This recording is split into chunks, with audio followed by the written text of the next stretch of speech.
The Palace Yard, Westminster, at night. Private Willis of the Grenadier Guards is discovered on sentry.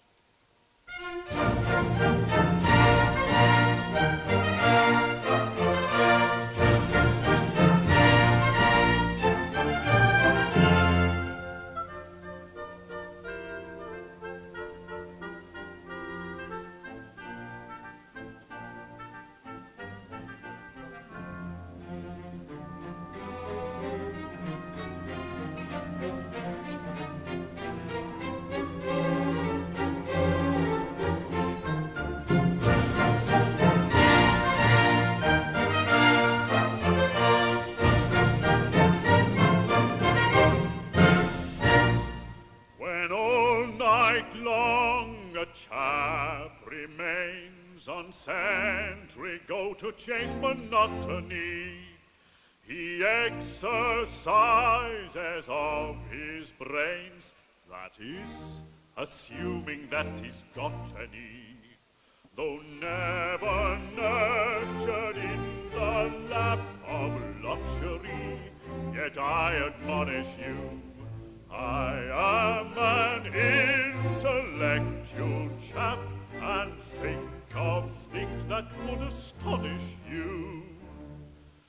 I often think it's comical, fa-la-la-la, fa-la-la-la, how nature always does contrive, fa-la-la-la-la, that every boy and every girl that's born into the world alive is either a little liberal else a little conservative.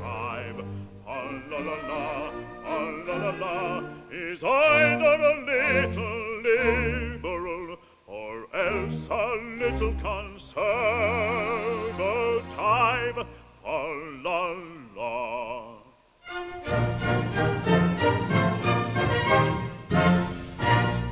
When in that house MPs divide, if they've a brain and cerebellum too, they've got to leave that brain outside and vote just as the leaders tell them to.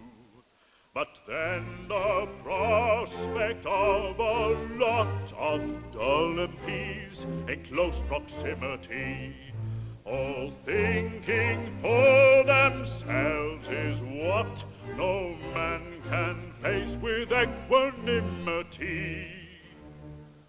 Then let's rejoice with love, fa-la, fa-la-la-la, fa-la-la-la, that nature always does contrive, fa-la-la-la-la, that every boy and every girl that's born into the world alive is either a little liberal or else a little conservative. Ah-la-la-la, ah-la-la-la, is either a little liberal or else a little conservative. Ah-la-la.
Mountararat is absolutely You too seem much. annoyed, my lords. Annoyed? I should think so. Why, this ridiculous protégé of yours is playing the deuce with everything. Tonight is the second reading of his bill to throw the peerage open to competitive examination. And he'll carry it too. Carry it? Of course he will. He's a parliamentary Pickford. He carries everything. Yes, if you please, that's our fault. The deuce it is. Yes, we influence the members and compel them to vote just as he wishes them to. It's our system. It shortens the debates. Well, but think what it all means. I don't so much mind for myself, but with a House of Peers with no grandfathers worth mentioning, the country must go to the dogs. I suppose it must. I don't want to say a word against brains. I have a great respect for brains. I often wish I had some myself. But with a House of Peers composed exclusively of people of intellect, what's to become of the House of Commons? Yeah. Oh, I never thought of that. This comes of women interfering in politics. It so happens that if there is an institution in Great Britain which is not susceptible of any improvement at all, it is the House of Peers. Oh, hear, hear.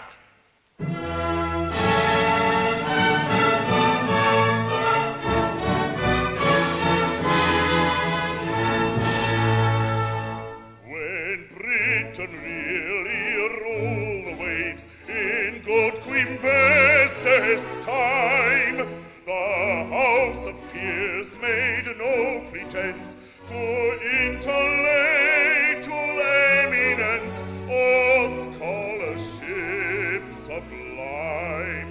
Yet Britain won her proudest space in good Queen Bess's glorious days. Yet Britain won her proudest space in good Queen Bess's glorious days.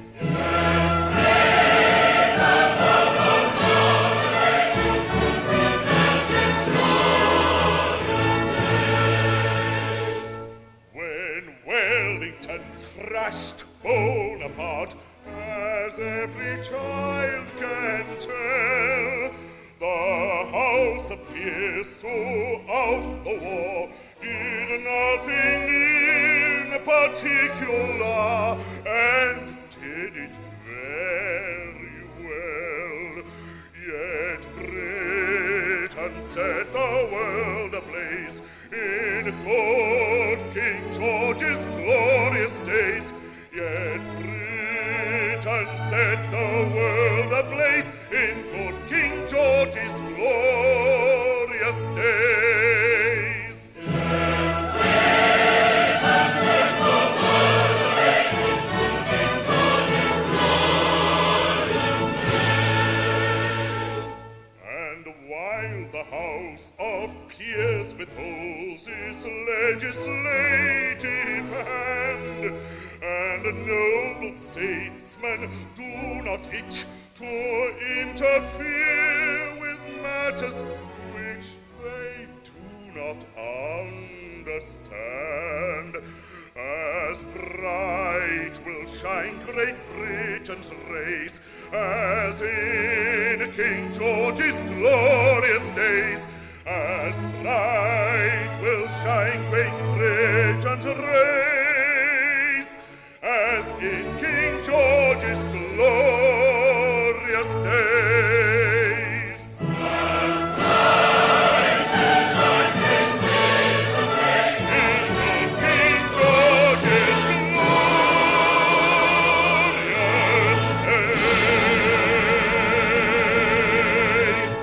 Oh, charming persons, are they not? Distinctly.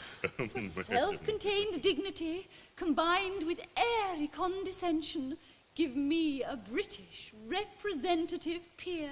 Then pray stop this protégé of yours before it's too late. Think of the mischief you're doing. But we can't stop him now. Oh, they lovely. Oh, yes. Oh, why did you go and defy us, you great geese? In vain to us you plead, don't go. Your prayers we do not heed, don't go. It's 'Tis true we sigh, but don't suppose a tearful eye forgiveness shows. Oh no, we're very cross indeed. Yes, very cross. Don't go. It's true we sigh, but don't suppose a tearful eye forgiveness shows. Oh no, we're very cross indeed. Yes, very cross. Don't go.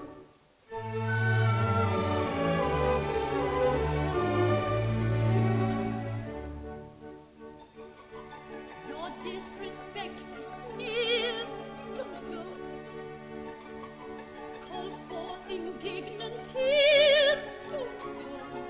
You break our laws, you are our foe. We cry because we hate you so. You know, you very wicked peers, you wicked peers. Don't go. You break our laws, you are our foe. We cry because we hate you so. You know, you very wicked peers, you wicked peers. Don't go. Our disrespectful sneers, ha ha, call forth indignant tears, ha ha, if that's the case, my dears, Don't go. we'll go. Oh, shame! Shame upon you! Queen! Is this your fidelity to the laws you are bound to obey?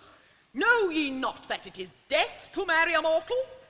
Yes, but it's not death to wish to marry a mortal. If it were, you'd have to execute us all. Oh, this is weakness. Subdue it! We know it's weakness, but the weakness is so strong.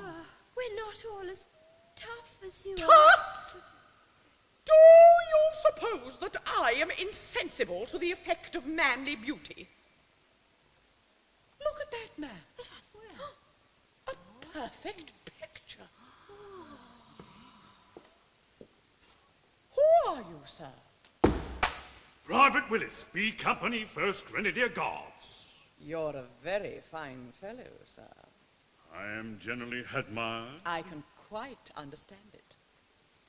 Now, here is a man whose physical attributes are simply godlike.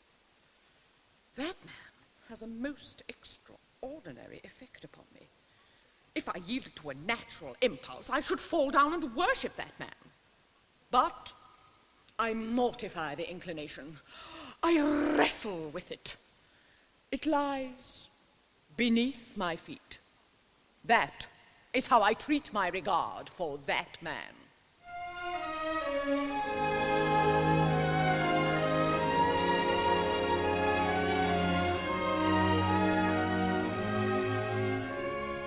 Oh, foolish faith, think you because his bravery my bosom falls, I'd disobey our fairy laws, because I fly in realms above, in tendency to fall in love, resemble I the amorous dove, resemble I the amorous dove.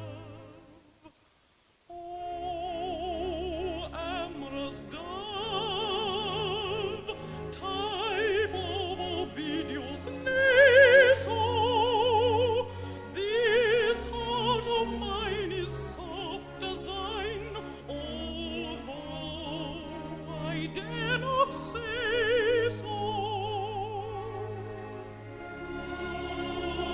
Amorous dove, type of Ovidius Naso, this heart of mine is soft as thine, although I dare not say so.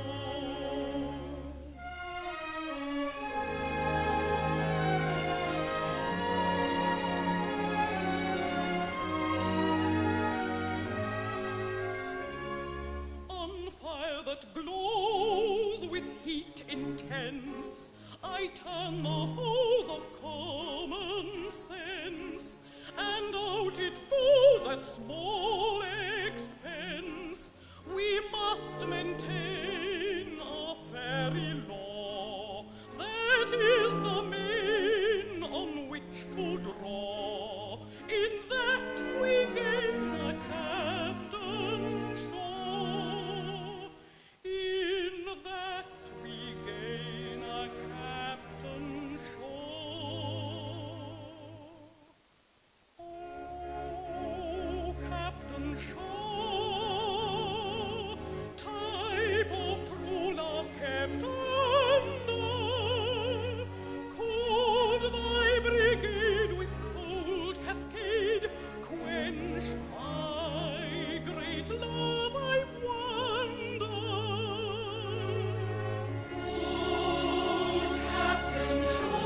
I can't think why I'm not in better spirits.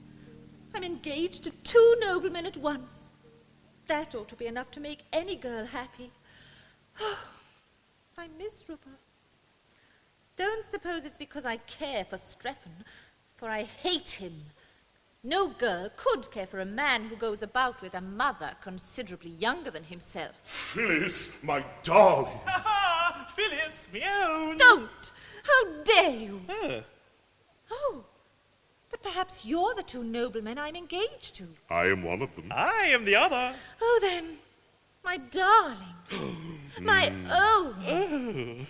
Well, have you settled which it's to be? Not altogether. It's a difficult position. It would be hardly delicate to toss up. On the whole, we would rather leave it to you. How can it possibly concern me? You are both earls, and you are both rich, and you are both plain. So we are. At least I am. So am I. No. I am indeed very plain. Well, perhaps you are. There's really nothing to choose between you.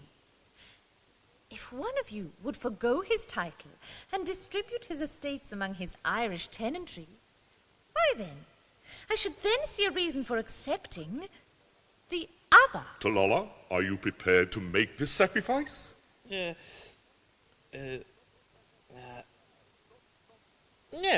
Not even to oblige a lady? No, not even to oblige a lady. Then the only question is, which of us shall give way to the other? Perhaps on the whole, she would be happier with me. I don't know. I may be wrong. No, I don't know that you are. I really believe she would. But the awkward part of the thing is that if you rob me of the girl of my heart, we must fight and one of us must die. It's a family tradition that I have sworn to respect. It's a painful position, for I have a very strong regard for you, George. My dear Thomas. You are very dear to me, George. We were boys together. At least I was. If I were to survive you, my existence would be hopelessly embittered. Then, my dear Thomas, you must not do it. I say it again and again. If it will have this effect upon you, you must not do it. No. If one of us is to destroy the other, let it be me. No. Ah, yes. By our boyish friendship, I implore you. Well, be it so. But no. I cannot consent to an act which would crush you with unavailing remorse. But it would not do so. I should be very sad at first. Oh, who would not be? But it would wear off. I like you very much, but not perhaps as much as you like me. George, you're a noble fellow, but that telltale tear betrays you. No, George, you are very fond of me, and I cannot consent to give you a week's uneasiness on my account. But, dear Thomas, it will not last a week. Remember, you lead the House of Lords. Yeah. On your demise, I shall take your place. Oh, Thomas, it would not last a day. Now, I do hope you're not going to fight about me, because it's really not worthwhile. Well, I don't believe it is. Nor I. The sacred ties of friendship are paramount. For perhaps I may incur your blame. The things are few I would not do in friendship's name. And I may say I think the same. Not even love should rank above true friendship's name. Then freely pray be mine a pain. Forget your craze and go your ways in friendship's name. In friendship's name. Oh, many a man in friendship's name has yielded fortune, rank, and fame, but no one yet in the world so wide has yielded up a promised bride. Accept, O friendship, all the same. This sacrifice to thy dear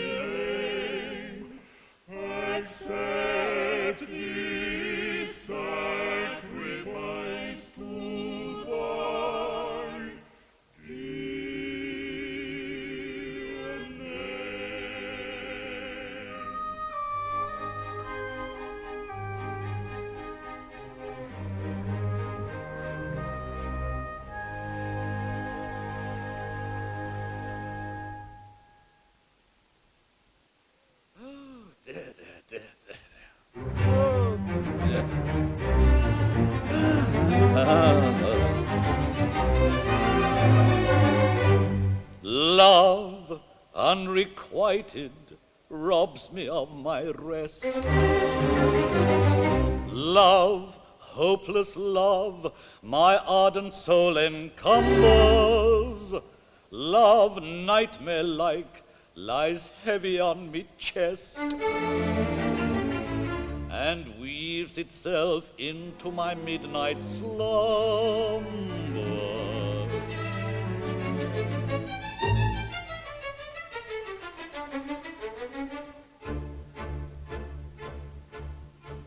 When you're lying awake with a dismal headache, repose is tabooed by anxiety. I conceive you may use any language you choose to indulge in without impropriety.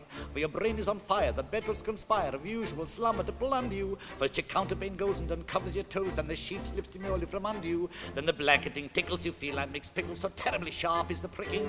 And you're hot and you cross and you tumble and toss, there's nothing twixt you and the ticking. Then the bedclothes will creep to the ground in a heap and you pick 'em all up in a tangle. Next your pillow resigns and politely declines to remain at its usual angle. Well, you get some repose in the form of a dose without eyeballs and head ever aching. But your slumbering takes such horrible dreams that you'd very much better be waking. For you dream you are crossing the channel and tossing about in a steamer from Harwich, which is something between a large bathing machine and a very small second-class carriage. And you're giving a treat, penny ice and cold meat, to a party of friends and relations. They're a ravenous horde and they all came on board at some square in South Kensington stations. And bound on that journey you find your returning, who started that morning from Devon. He's a bit undecided and don't feel surprised when he tells you he's only 11. Well, you're driving like mad with this singular lad by the ship's now four-wheeler, and you're playing round games and he calls you bad names when you tell him the ties pay the dealer. But this you can't stand, so you throw up your hand and you find you're as cold as an icicle. In your shirt and your socks, the black silk with the gold clock, something Salisbury playing on a bicycle. And he and the crew are on bicycles too, which have somehow or other invested in, and is telling the tars on the particulars of a company he isn't arrested in. It's a scheme of devices to get at low prices or goose of cough mixtures to cables, which tickle the sailors by treating retailers as though they were all vegetables. You get a good spade to plant small train, first take off his boots with a boot tree, and his legs will root and his fingers will shoot till they blossom and bud like a fruit tree. From the green grows the tree, you get grapes and pea, cauliflower, pineapple and cranberries, while a peach you could plant cherry, brandy will grant it will puffs and three corners and Benberries. The shares that are penny and ever so many are taken by Rothschild and Baring, and just as a few are allotted to you, you awake with a shot of despairing. You're a regular wreck with a prick in your neck and no wonder you snore, for your head's on the floor and you've needles and pins in your soldiers, singing in the fence and creeping the left leg, steaming the cramp in your toes, and a fly in your nose, fluffing along in a feverish tongue with thirsty attention, a general stench you haven't been sleeping in clover. But the darkness has passed and it's daylight at last, and the night has been long, ditto, ditto, my song. And thank goodness they're both of them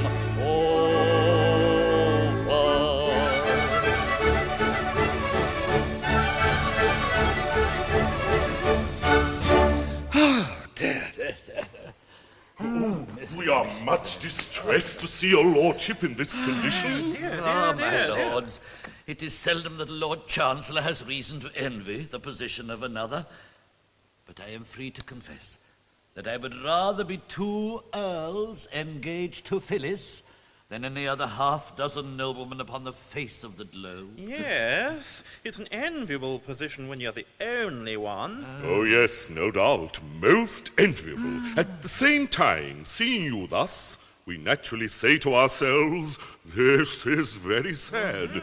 His lordship is constitutionally as blithe as a bird. He trills upon the bench like a thing of song and gladness.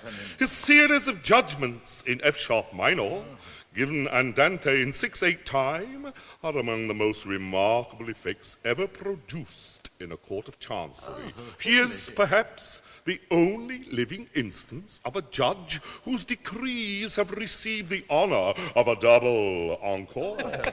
How can we bring ourselves to do that which will deprive the court of chancery of one of its most attractive features? I feel the force of your remarks, but I am here in 2 capacities, and they clash, my lords, they clash. I deeply grieve to say that in declining to entertain my last application to myself, I presume to address myself in terms which render it impossible for me ever to apply to myself again. It was a most painful scene, my lords, most painful. This is what it is, to have two capacities. Let us be thankful that we are persons of no capacity whatever. Come. Remember, you are a very just and kindly old gentleman, and you need have no hesitation in approaching yourself, so that you do so respectfully and with a proper show of deference. Do you really think so? I do. Well, I will nerve myself to another effort. Good! And if that fails, I resign myself to my fate.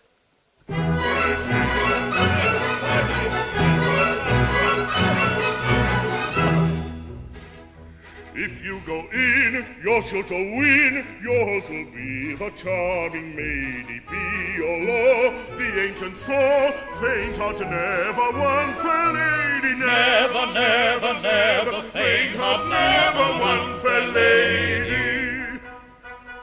Every journey has an end, when at the worst affairs will mend. Guard the door when day is nigh, hustle your horse and don't say die.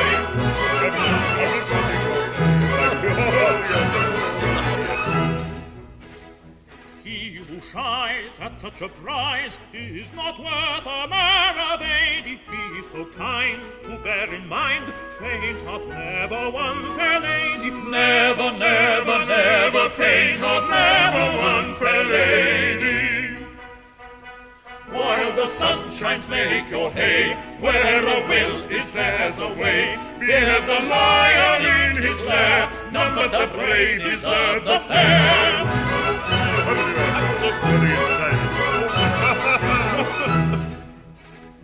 I'll take heart and make a start, though I fear the prospect shady. Much I'd spend to gain my end, faint heart never won fair lady. Never, never, never, faint heart never won fair lady.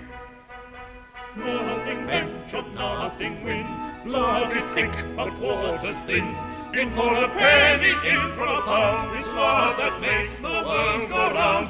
Nothing venture, nothing win. Blood is thick, but water's thin. In for a penny, in for a pound, it's love that makes the world go round. Let's go to the savage of the God! Savage of God!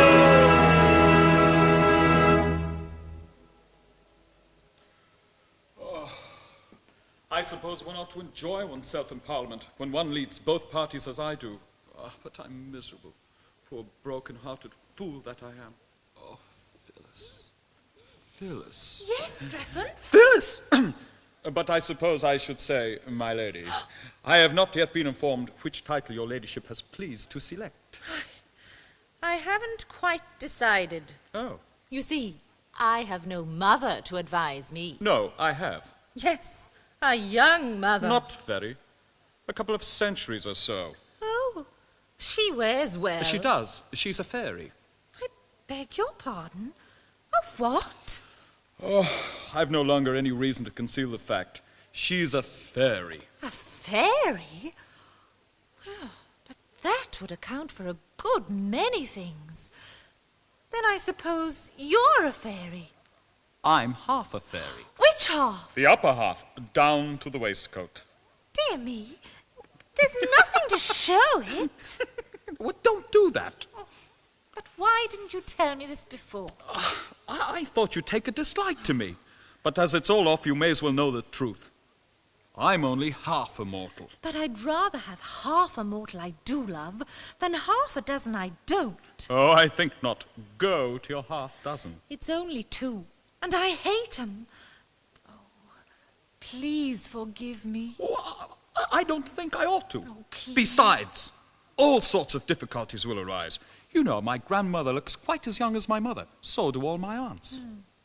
I quite understand. Whenever I see you kissing a very young lady, I shall know it's an elderly relative. You will? Then, Phyllis, I think we shall be very happy. We won't wait long. No, we might change our minds. We'll get married first. And change our minds afterwards. And that's the usual course.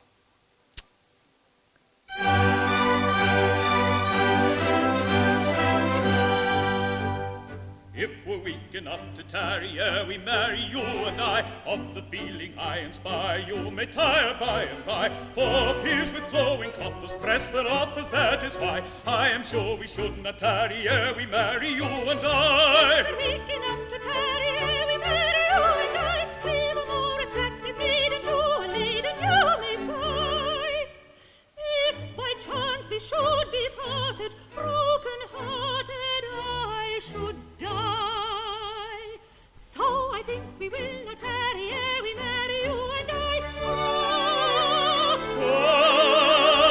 If we're weak enough to tarry ere we marry, you and I, of the feeling I inspire, you may tire by and by. Of the feeling I inspire, you may tire by and by. If we're weak enough to tarry ere we marry, you and I, of the feeling I inspire, you may tire by and by. So I think we will not tarry ere we marry, you and I, you and I, you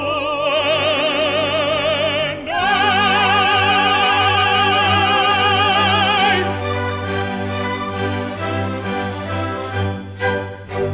But does your mother know you're... is she aware of our engagement? She is. Mother! And thus she welcomes her daughter-in-law, my dear. She kisses just like other people. But the Lord Chancellor... Oh, I forgot him. Mother, none can resist your fairy eloquence. You will go to him and plead for us. No, impossible. But our happiness, our very lives depend upon our obtaining his consent. Oh, madam, you cannot refuse to do this. You know not what you ask. The Lord Chancellor is my husband. Your husband? My husband and your father, Strephon. Then our course is plain. On his learning that Strephon is his son, all objection to our marriage will be at once removed. No, he must never know. He believes me to have died childless, and dearly as I love him, I am bound, under penalty of death, not to undeceive him. But see, he comes. Quick, my veil. Oh, victory, victory! Success has crowned my efforts, and I may consider myself engaged to Phyllis. At first I wouldn't hear of it. It was out of the question, but I took heart. I pointed out to myself that I was no stranger to myself, that in point of fact, I had been personally acquainted with myself for some years. This had its effect. I admitted that I had watched my professional advancement with considerable interest, and I handsomely added that I yielded to no one in admiration for my private and professional virtues. Oh, this was a great point gained. I then endeavored to work upon my feelings. Conceive my joy when I distinctly perceived a tear glistening in my own eye. Eventually, after a severe struggle with myself, I reluctantly, most reluctantly, consented. Oh, but soft. Who comes here?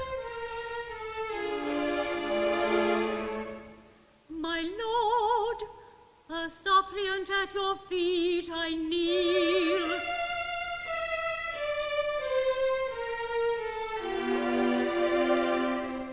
Oh, listen to a mother's fond appeal.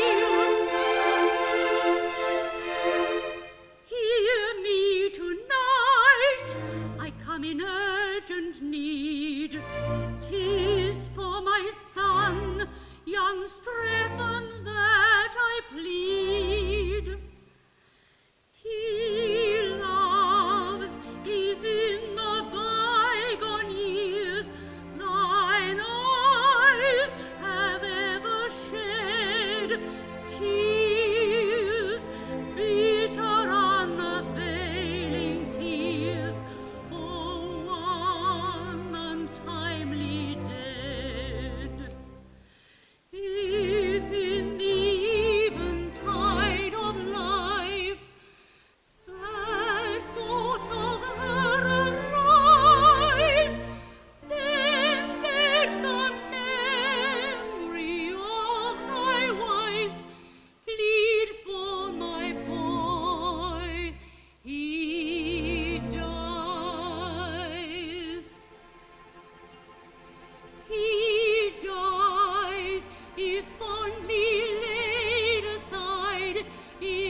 It may not be, for so the fates decide. Learn thou that Phyllis is my promised bride. Thy bride? No, no. It shall be so. Those who would separate us, woe betide. My doom thy lips have spoken, I plead in vain. Forbear, forbear. A vow already broken, I break again. Forbear, forbear. For him, for her, for thee, I yield my life. Behold, it may not be.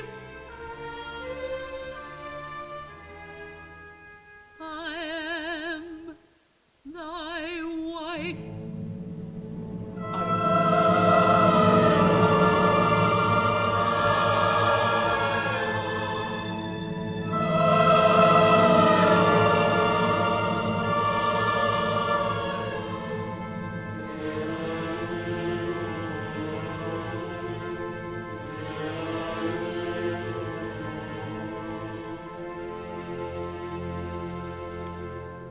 Iolanthe, thou livest? I live. Now let me die.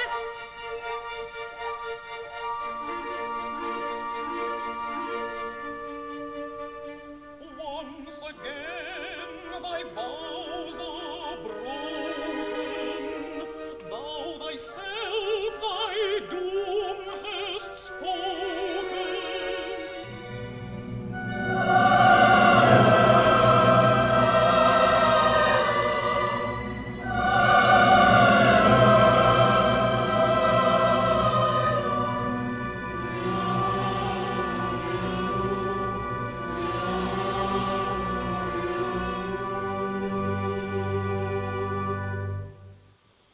Bow thy head to destiny. Death thy doom, and thou shalt die.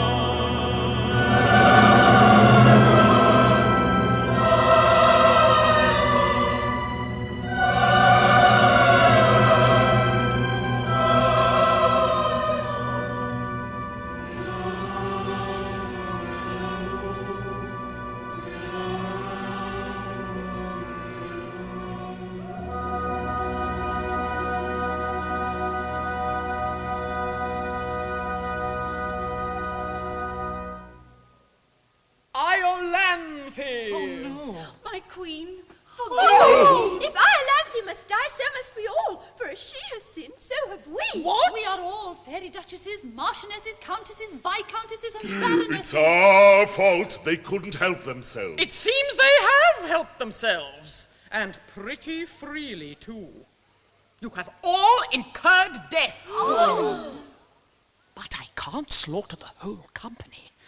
And yet, the law is clear. Every fairy must die who marries a mortal. Allow me, as an old equity draftsman, to make a suggestion. The subtleties of the legal mind are equal to the emergency. Well, the thing is really quite simple. The insertion of a single word will do it. Let it stand that every fairy shall die who don't marry a mortal. And there you are, out of your difficulty at once. We like your humour. Very well. Private Willis? To save my life, it is necessary that I marry at once. How would you like to be a fairy guardsman?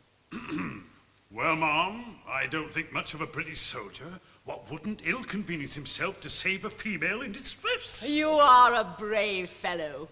You're a fairy from this moment. And you, my lords, how say you? will you join our ranks? Please do. We will. Well, now that the peers are to be recruited entirely from persons of intelligence, I really don't see what use we are down here. Do you, Tolloller? No, none whatever. Good. Then away we go to Fairyland.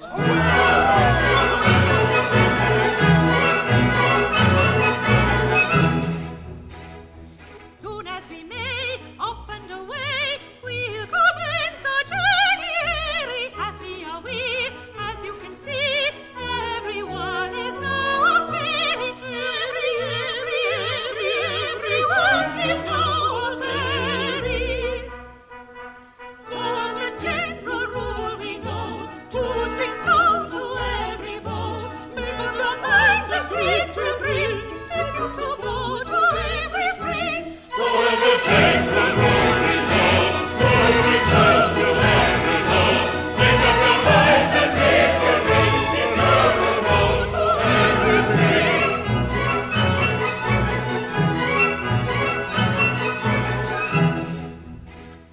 Up in the sky, ever so high, pleasures come in endless series. We will arrange happy exchange, house of peers for house of peers. Peery, peery, peery, house of peers, a house of peeries.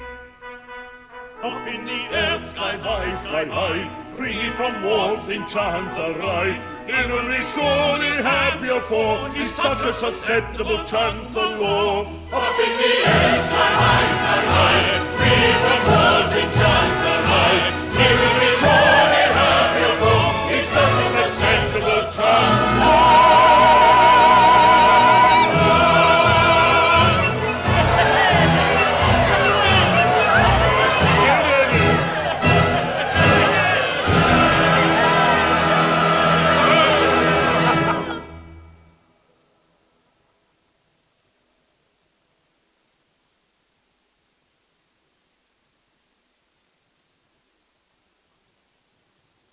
That was Iolanthe, or The Peer and the Peri, an entirely new and original fairy opera in 2 acts, first performed on the 25th of November 1882 at the Savoy Theatre, London.